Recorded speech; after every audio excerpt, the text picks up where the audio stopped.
Indian premier లీగ్కు Chennai super kings మాజీ captain MS Dhoni retirement ప్రకటిస్తాడని 2 రోజుల క్రితం వార్తలు వచ్చిన విషయం తెలిసిందే.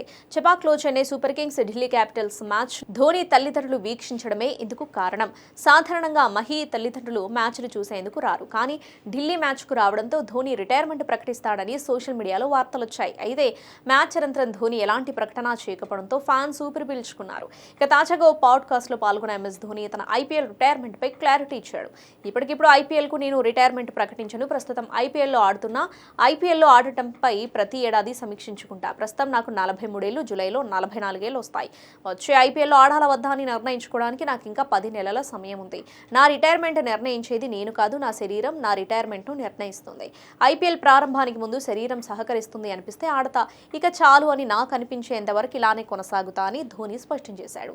ఇక గత 2 సీజన్లుగా ఎంఎస్ ధోని రిటైర్మెంట్ పై ఎప్పటికప్పుడు వార్తలు చక్కర్లు కొడుతున్న విషయం తెలిసిందే.